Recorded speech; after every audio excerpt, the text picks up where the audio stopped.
up in today's show, the third part of my game room tour.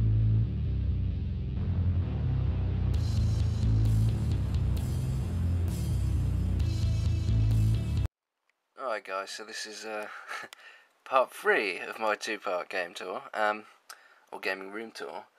It's taken longer than I thought because I guess I have more games than I thought, and some of them are cramped. Like this right here is a drawer full of SNES games. This is all my SNES games.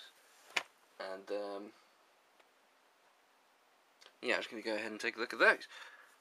So we have Firepower 2000, aka SWIV for the Super SNES.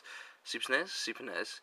SWIV's the sequel to Silkworm, and basically like this version of SWIV, Firepower 2000, has extra levels, and I think it's got extra music as well. I say extra, they just took them out for the power release. I have no idea why. It's very strange. There are a lot of weird power conversions from back in the day. This is Shadowrun. This is like one of the best SNES games out there. It's a sort of cyberpunk RPG. If you haven't played this, you should definitely seek it out. Also, there's a game called Shadowrun for the Mega Drive, which is also really, really good. Another classic here, Battletoads and Battle Maniacs. I like Double Dragon. I don't know if Battletoads predates Double Dragon actually. This doesn't. This is one of the more modern ones, but massive sprites, really sort of quirky character animations, and just a whole bunch of fun to play. Also really good music, and it's made by Rare, so kind of expect quality from Rare back in those days. Vortex is a game that uses the Super Effects chip. Not to as much success as Star Fox, whatever you call it, but it's interesting for that reason anyway. This is Rockman X3, the Japanese version, because the American one's really expensive to import, so I thought I'd pick up the Japanese one. When this came out, they released it on the PlayStation and the Saturn as well, but they gave it CD quality music, which you'd think would be a good thing. And it kind of was, but the tracks were too short, and for some reason they just didn't sound as good as the SNES original. So that's why I picked this up. That's why it's a good collector's item, because of the alternate soundtrack. I think the sprites are the same and everything else.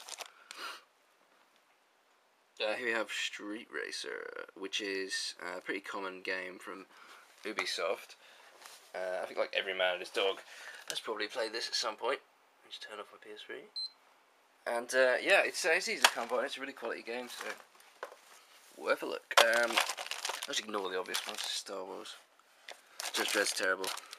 It's actually a really good game, Demolition Man.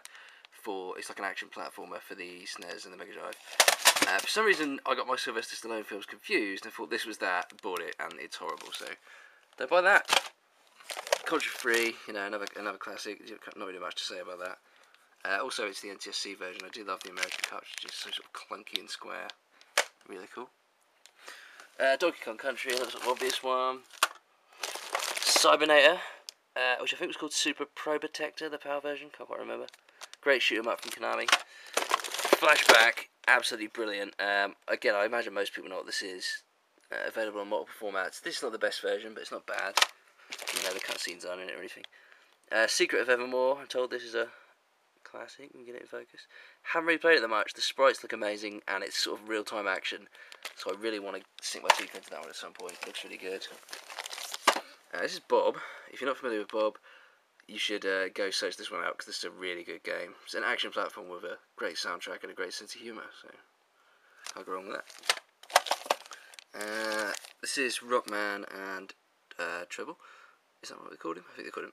No, Rockman and Forte, I think it was called. But anyway, yeah, aka Mega Man and Bass, and this is absolutely amazing. Only released in Japan, ported to the Game Boy Advance a few years ago, but I wanted the full screen version, and this game is fantastic. If you're a Mega Man fan, you have to try it through some means. Steal, beg, borrow, doesn't matter.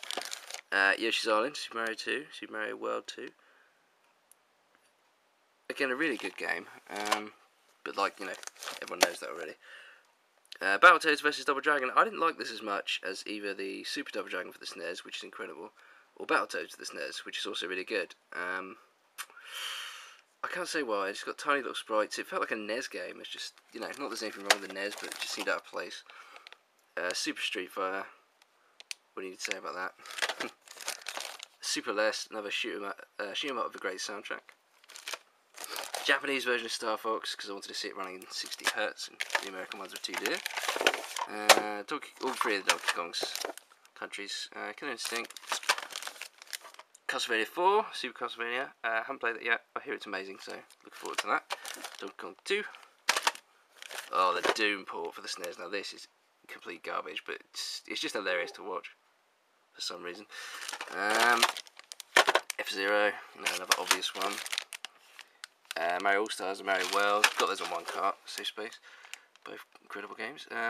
Super Metroid, incredible as well. This is a German version, and the subtitles are all German. The voice acting at the beginning intro's in English, but the subtitles are really annoying. They pop up everywhere. Street Fighter 2 Turbo. Legend of Zelda: Link to the Past. I mean, these are all like quintessential, games. Mario Kart. Not a lot of surprises here. Empire Strikes Back. I've got all the Star Wars games.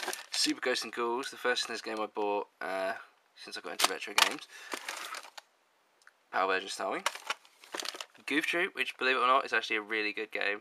Great fun if you've got kids or a girlfriend to play it with. It's sort of cooperative. Gameplay, I don't know how to describe it. This is worth looking up. Again, fun soundtrack, great gameplay, really simple, really good fun. Interesting game, so I've got Royal Rumble, the other Star Wars game. Two left is, I hope one of these is something exciting. Earthworm Jim, great game. And the last one for some reason is an N64 game, Ridge Racer 64. So yeah, I covered N64 games in my last video.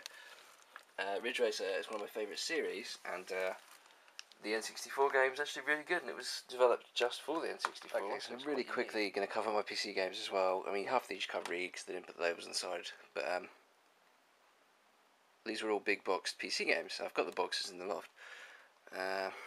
We've got Tokyo Touring Cars, Driver, Viper Racing, Carmageddon, Interstate 76, Screamer Injection, some crappy Microsoft hand-me-downs came with it. And if we just put this down somewhere, fall over. Hopefully there. Watch it fall, watch it fall. Okay. Yeah, Nocturne. And here's some more. I can't actually read these, but I'll put the camera over them. There's Carmageddon, FIFA, Premier Manager. A lot of these are throwaway. But I've had them and never bothered to get rid of them. Trespasser. It's a Jurassic Park game. And in here, we have some more. Resident Evil 2, Soldier of Fortune, Quake 3 Arena, Unreal, Age of Empires, is amazing, Hidden Dangerous. I mean, all these games are pretty great, but I want to run through them quickly, so I'm not going to describe them all to you. Gangsters, that was pretty cool. And the final one, that's good, it just came out of this little hole there. Yeah, Command & Conquer, Total Annihilation, the Roller Coaster Tycoon for the PC. You may have seen my video of the Xbox version. Normality, Civilization Called to Power, Caesar Free. These were arranged in like strategy, sports, action at one point, but I kind of didn't work. These don't want to go back, so I put them down there. Yeah, so basically a whole mess of PC games, which actually continues over here. So these are an obstacle course. Sadly, these are mixed up with my music DVDs, but let's have a look what we've got. Battlefield 1942, Republic the Revolution, Half-Life 2, Max Payne, Knights of the Republic, Doom 3. Not in that part, but if you pull these back, we'll see we have more. Splinter Cell, Battlefield 2, Commandos 2, Black and White Prey, Star Wars, Clive Barker's Dying, Fear, Max Payne. It kind of goes on and on. There's not many more than what I've shown here in terms of PC games. But yeah, I just want to try and show you as much as possible, give you an idea of what I'm into, which is pretty much everything. The Witch is one of the newer ones I picked up. Quantum Conquer 3, yeah, the rest